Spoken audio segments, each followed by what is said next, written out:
নমস্কার বন্ধুরা, আমার চ্যানেলে আপনাদের সবাইকে স্বাগত। আজকের যে বিষয় নিয়ে আলোচনা করব তা হলো হনুমান কেন পঞ্চমুখী রূপ ধারণ করেছিলেন এবং হনুমানের 5টি মুখের তাৎপর্য কি। তো চলুন শুরু করা যাক আজকের ভিডিওটি। আপনারা অনেকেই সংকটমোচন শ্রী হনুমানের পঞ্চমুখী রূপ দেখে থাকবেন। এই রূপে শ্রী হনুমান 5টি আলাদা আলাদা মস্তক ধারণ করেছিলেন।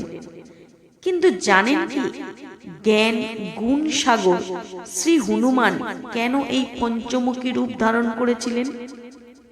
তাহলে আসুন একটি ছোট্ট কাহিনীর মধ্যে থেকে জেনে নেওয়া যাক এই পঞ্চমুখী হনুমানের রহস্য, এবং সেই সাথেও থাকছে এই 5টি মুখের তাৎপর্য। যারা জীবন যুদ্ধের নানাবিধ সমস্যায় জর্জরিত, তাদের জন্য এই ভিডিওটি খুবই উপদায়ক। তো চলুন শুরু করা যাক। কৃত্তিবাসী রামায়ণ থেকে জানা যায়, রাম রাবণের যুদ্ধের সময় নিজের পরাজয় আসন্ন দেখে লঙ্কেশ্বর রাবণ অত্যন্ত চিন্তিত হলেন। এরপর পাতাল লোক থেকে ডেকে পাঠালেন পাতালপুরীর রাজা মহিরাবণকে। এই মহিরাবণ ছিলেন রাবণের পুত্র বা মতান্তরে ভ্রাতা, এবং এই মহিরাবণের পুত্র ছিলেন অহিরাবণ। যাই হোক, রাবণের নির্দেশে মহিরাবণ বিভীষণের রূপ ধারণ করে রাম শিবিরে প্রবেশ করেন এবং মায়া বলে রাম লক্ষ্মণকে অচেতন করে নিয়ে যান পাতাল লোকে। রাম লক্ষ্মণের অনুপস্থিতি টের পেয়ে শ্রী হনুমান দেখতে পেলেন শিবিরের পাশে একটি সুড়ঙ্গ পাতাল লোকের দিকে নেমে গেছে। তিনি বুঝতে পারলেন রাবণের ষড়যন্ত্রে রাম লক্ষ্মণকে অপহরণ করে পাতালে নিয়ে যাওয়া হয়েছে। তাই তিনিও কালক্ষেপণ না করে দ্রুত বেরিয়ে পড়লেন পাতাল লোকের অভিমুখে। উল্লেখ্য, পাতালরাজ মহিরাবণ ছিলেন দেবী পাতাল ভৈরবীর একনিষ্ঠ ভক্ত। তাই রাম লক্ষ্মণকে নিয়ে পাতালে পৌঁছে তিনি তাদেরকে দেবী পাতাল ভৈরবীর উদ্দেশ্যে বলিদান করার প্রস্তুতি শুরু করলেন। দেবীর চারপাশে 5টি প্রদীপ জেলে তিনি শুরু করলেন দেবীর পুজো। এদিকে দীর্ঘ পথ ভ্রমণ করে শ্রী হনুমানও পৌঁছে গেলেন পাতাল লোকে। হনুমান দেখতে পেলেন বন্দী রাম লক্ষ্মণের সামনে 5টি প্রদীপ জেলে বসে আছেন মহিরাবণ।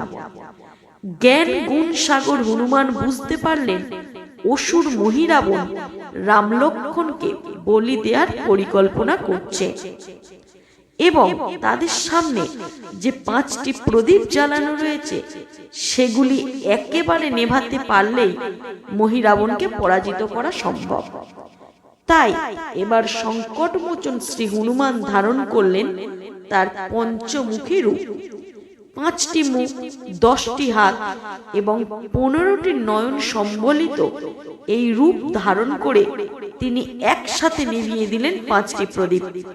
ফলে দুর্বল হয়ে পড়লেন অসুর মহিরাবণ। এরপর মহিরাবণকে পরাজিত ও শিরচ্ছেদ করে রাম লক্ষ্মণকে উদ্ধার করে নিয়ে এলেন শ্রী হনুমান। এবার আলোচনা করব এই হনুমানের 5টি মুখের আসল তাৎপর্য কি, এই 5টি মুখ কিসের অর্থ বহন করছে। প্রথমত, পঞ্চমুখী হনুমানের সম্মুখ ভাগে বা প্রথম মুখটি তেজদীপ্ত হনুমানে, যা কোটি সূর্যের সমান উজ্জ্বল। এই মুখের তাৎপর্য হলো এই মুখটি পাপের সমস্ত দাগ দূর করে, মনের বিশুদ্ধতা দান করে এবং শত্রু দমনে সাহায্য করে। দ্বিতীয়ত, পঞ্চমুখী হনুমানের দ্বিতীয় মুখটি হচ্ছে তীক্ষ্ণ দন্ত এবং ধনুকের মতো বঙ্কিম ভ্রূশোভিত নৃসিংহ মুখ। এই ভয়ঙ্কর মুখটি আমাদের ভয় বিনাশ করে। তৃতীয় মুখের স্থানে রয়েছে বক্র চঞ্চু সমন্বিত শক্তিশালী গরুর মুখ। পঞ্চমুখী হনুমানের এই মুখ সর্প ভয় এবং অপদেবতার ভয় দূর করে। এছাড়াও এই মুখটি সৌভাগ্যের প্রতীক বলে বিবেচিত হয় এবং ভক্তদের সকল বাধা বিঘ্ন দূর করতে বিশেষ ভূমিকা পালন করে। পঞ্চমুখী হনুমানের চতুর্থ মুখটি কৃষ্ণবর্ণ, কিন্তু মহাকাশের মতো উজ্জ্বল বরাহ মুখ। এই মুখ পিশাচ এবং নরক ভয় দূর করে সুখ ও সমৃদ্ধি দান করে, মনকে শান্ত রাখে এবং দীর্ঘায়ু ও ধনপ্রাপ্তির পথ সুগম করে। পঞ্চমুখী হনুমানের পঞ্চম মুখটির নাম হয়গ্রীব। এখানে হয় শব্দের অর্থ ঘোড়া বা অশ্ব এবং গ্রীব শব্দটির দ্বারা গ্রীবা বা মুখকে বোঝানো হয়েছে। এই মুখে দানব বিনাশী বলা হয়। এই মুখ ভক্তদের শক্তি ও জ্ঞান দান করে এবং আধ্যাত্মিক উন্নতি ঘটায়। এছাড়াও এই রূপ ভক্তদের যে কোনো কষ্টের নিবারণ করে এবং মনের সুপ্ত কামনাগুলিকে বাস্তবে রূপ দান করতে সাহায্য করে। আপনারা জানতে পারলেন যে 5টি রূপের কি তাৎপর্য। এবার আসুন জেনে নেওয়া যাক পঞ্চমুখী হনুমানের পূজা বা আরাধনা করলে কি কি ফল লাভ পাওয়া যায়। জীবনের নানাবিধ সমস্যায় জর্জরিত মানুষের ত্রাতার ভূমিকায় আবর্তিত হন শ্রী পবন পুত্র হনুমান।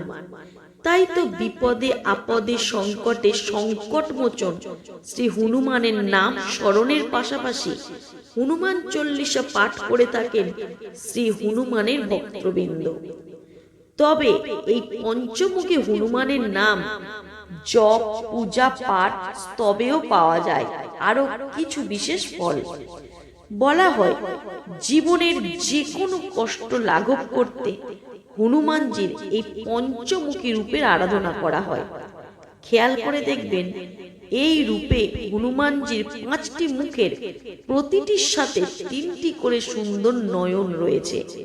এই ত্রিনয়ন আমাদের জীবনের ত্রিতাপ অর্থাৎ আধ্যাত্মিক, আদি দৈবিক এবং আদি ভৌতিক তাপ থেকে মুক্তি প্রদান করে।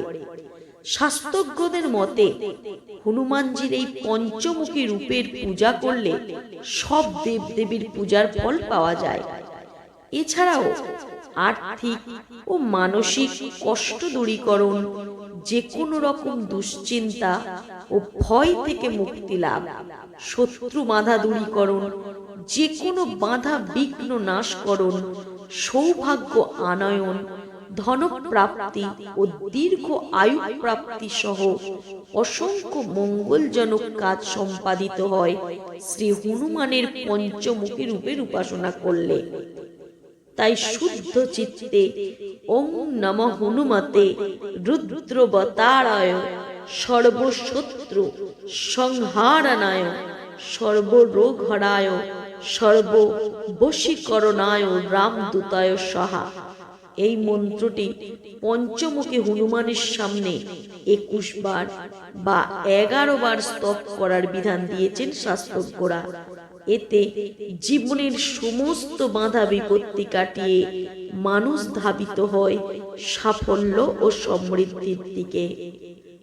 তো বন্ধুরা, আপনারা জানতে পারলেন যে কিভাবে পঞ্চমুখী হনুমানের পুজো করা উচিত এবং পঞ্চমুখী হনুমানের 5টি মুখের তাৎপর্য কি। তো বন্ধুরা, আমার এই ভিডিওটি যদি আপনাদের ভালো লেগে থাকে তাহলে অবশ্যই আমার ভিডিওটিতে একটি লাইক করুন। যারা নতুন তারা অবশ্যই আমার চ্যানেলটিকে সাবস্ক্রাইব করে আমার চ্যানেলের পাশে থাকুন। আজকের ভিডিও এই পর্যন্ত। নমস্কার।